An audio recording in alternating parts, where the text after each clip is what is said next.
Good morning, good afternoon and good evening. Wherever you are and whatever you're doing, I hope you're having a fantastic day. Welcome back to the next part in our Things You May Have Missed in Elden Ring series. We're going to be continuing on with ALTUS Plateau today, primarily focusing on the big crater in the middle, with a few bits around the edges as well, and we'll wrap up with a cave all the way down the south by itself, because it didn't make sense to include it in any of the other videos, so we'll tag it onto this one. As we're clearing out this caravan and setting up for the first tip, I just want to ask you to subscribe to the channel and like the video if you enjoy content like this and would like to see more, and thank you so much for anyone who already has. And with that out of the way, that leads us perfectly into tip 1, which is clearing out this caravan and grabbing the Great Stars weapon. If you missed it right at the start of the video, just a very quick recap of how we got here. Start off at the Road of Iniquity Sight Path Site of Grace, which is pretty much directly underneath the bridge where we found Goldmask at the end of the last video. Then just head southwest along the road here and you'll come across the caravan in no time at all. Once you've finished there, you should be pretty much right outside the Writheblood Ruins, and I'll meet you inside them so we can start the next tip.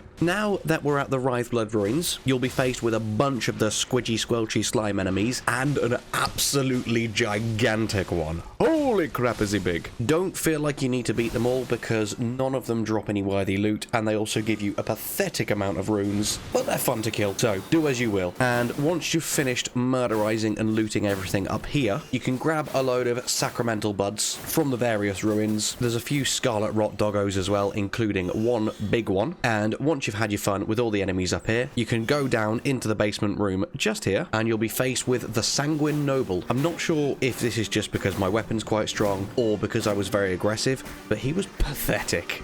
Like, bless his heart. He tried and he died. And then for beating him, you're rewarded with the Bloody Hellis heavy thrusting sword. I've never used this sword because I have yet to do an arcane build, but it looks absolutely sick. Oh my god, it makes me really want to try out so many different builds in this game because there are so many badass weapons. So yeah, it's got the arcane scaling, it has blood loss build-up as well, and its Ash of War sounds insanely cool. Nimbly avoid an attack, securing some distance from foes, follow up with a strong attack to perform a sudden lunge, and then press strong attack again to perform a sweeping slice. Doesn't that sound awesome? Anyone that's used it, let me know if it actually is as good as it sounds, because I'd love to do an arcane build and run this for at least a portion of the game. Anyway, now that I've finished swooning over that weapon, we're done with this tip, so I'll head back to the Road of Iniquity Grace site and I'll meet you there for the next tip. Just slightly southeast of the site of Grace where I am on the map here, you'll see a Scarabop on this little tiny building. Once you take him out, you'll get the protection of the Erd Tree. Now we're going to head directly south, being careful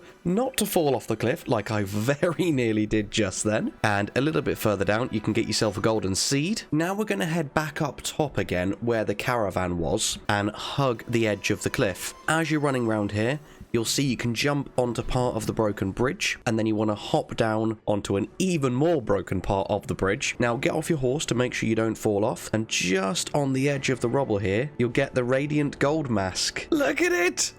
I'm a sunflower! We're a pretty little sunflower! Oh my god, I love it so much. I genuinely think I will just wear this for the whole rest of the game. This is my favorite thing ever. And if you are going for a faith build, along with the Golden Order seal, this also strengthens Golden Order incantations. So you can be a super mega faith user if you combine the two. I love the little quote at the bottom as well here. To you who seek to shine as I do, wear it well. And I'm not even lying to you. I actually read out that line whilst praising the sun IRL. I am currently sat here with my arms in the air praising the sun. Oh, I'm so sad. We're going to make our way to the minor Erd Tree right at the center of this area now, but just before I move on from where we just picked up the mask, I just wanted to address these motherfuckers. Oh my god, I hate this enemy. Now, don't get me wrong, it's not the kind of hatred you have towards, say, like the dogs or the birds. They're just so erratic and so fast. Oh my god. But these guys, because of the Death Blight status effect that they cause, and because they're pretty tanky and pretty fast as well for how big they are, god, they are just, they're lethal. And now that I've had a little rant about 3 of my most hated enemies, what's your most hated enemy in the game? Genuinely interested and can't believe it's taken me this many videos before I've asked the question. So please let me know, what is your most hated enemy and why? Because it's really fun to talk about, and it's really nice when someone else hates the enemy as much as you, because you feel like someone's on your side. It's like, okay, I'm not the only one that loathes this enemy. Right, rant over. I would also just like to say that when you kill these guys, they drop gold shit. Fucking gold poo-poo. That's how awful these enemies are. All right, and now that we're at the base of the minor Erd tree, oh, I was praying for another Erd tree avatar. I can deal with the Erd tree avatars, the putrid avatars, easy peasy. Nope.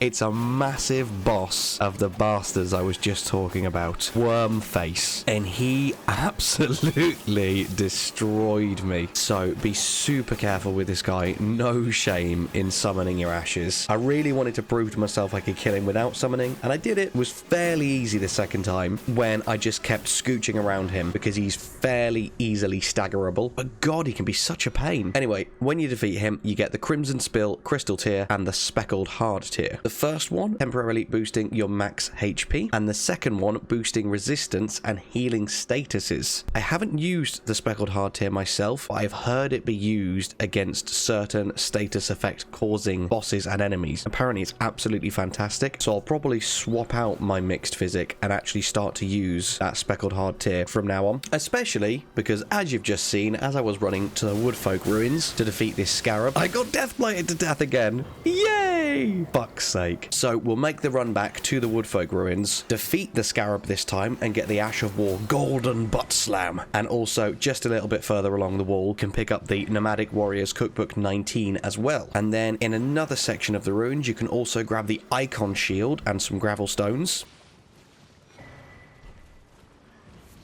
And that's all we need to do for this area. So down towards the southwest here, I've just marked a location on the map, and there's a site of grace there, so I'll meet you around there. Here we are at the site of grace I just mentioned, and we're going to go directly west towards where we're going to find another tower. On the way, you'll find 3 of the lesser worm faces all doing a little rain dance around this scarab, and if you manage to take it out, you'll get yourself a Somber Smithing Stone 5. There's a couple of other items on the way, nothing of note though. I'll grab the Golden Rune 3 here and head to the tower. As you can see, you're now going to be thinking, Dom, what fucking tower? There's literally nothing here.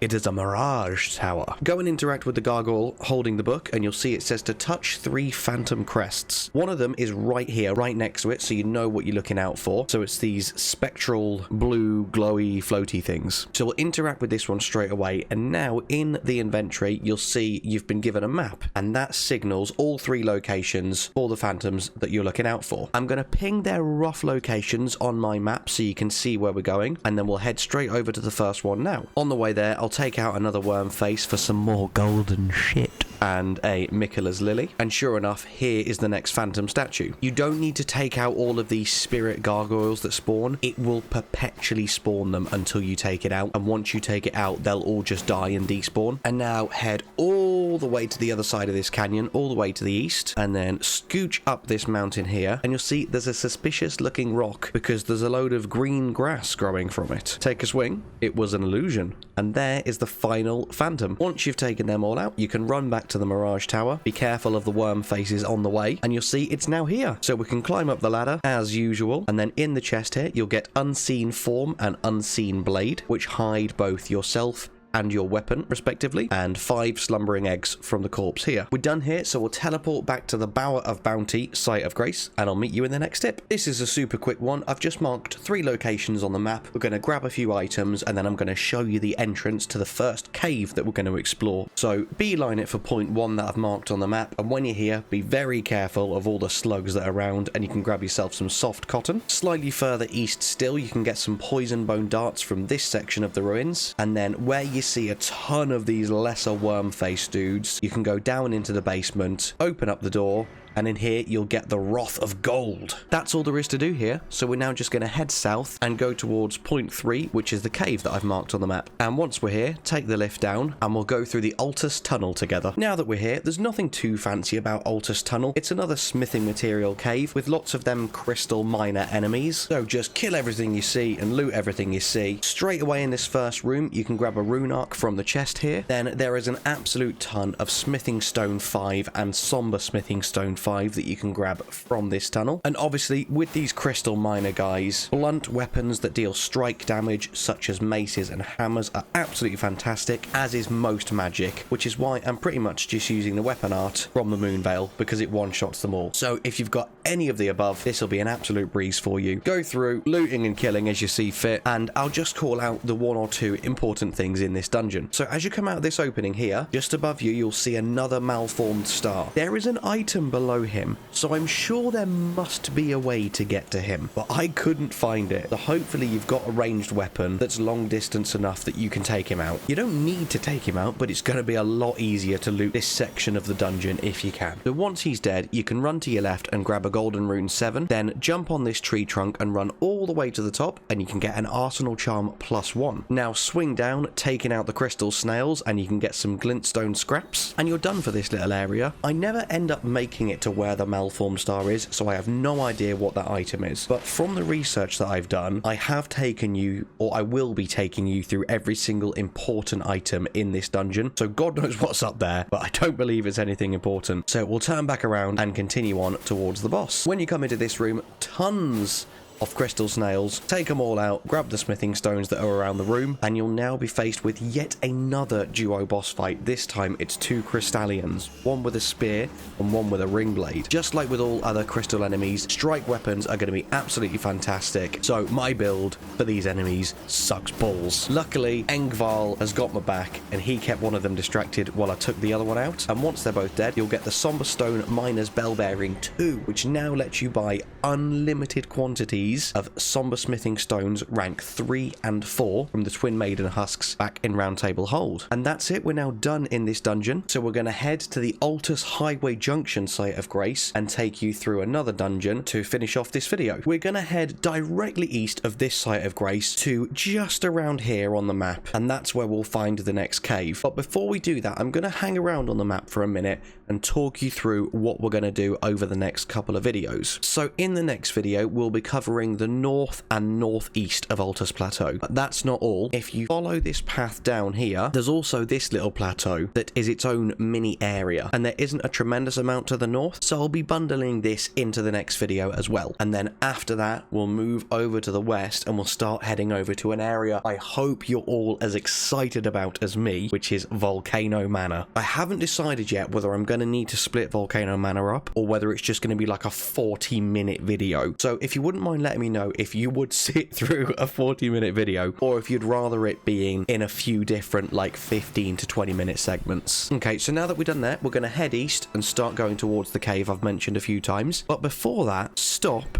and go through this little tunnel to the north. In here, you'll see a few land squirts, and you'll also be able to grab the Amber Starlight, which is a quest item needed for Seluvius, which forms part of the overarching Rani questline. So we'll revisit the use for this item in the NPC videos, but just so that you know, that's where it is. Go and grab it while you're here. Okay, so we'll head along to this cave, and we are greeted by a rune bear. You can just run past him, but I wanted to prove myself against him, and I wanted to defeat him without any spells, which, for the most part, I managed. Didn't struggle too much taking him out. Anyway, enough detours. Let's get to the cave and start going through. I'm just going to beeline it to the important sections of this cave. Feel free to explore the rest of it at your leisure, but if you follow my path exactly, you'll hit all of the key items, and that is all you really need. So drop down here, you'll see a big old Miranda flower, a Perfumer enemy, and a few of the little flowers as well. Once you've taken them all out, you can hop over to the other side of this tree trunk and loot a perfume bottle and 10 living jar shards from these 2 chests. Then up on this big log here, you can get 3 arteria leaves, and that's it. They are the most important items in this dungeon, apart from obviously the boss. So keep following down and you'll see a load of items just outside the boss room here. Grab all the loot and then head in, and we'll now be faced with an Omenkiller and Miranda the Blighted Bloom. Many ways to take these out. You've fought them both 1v1 separately many times.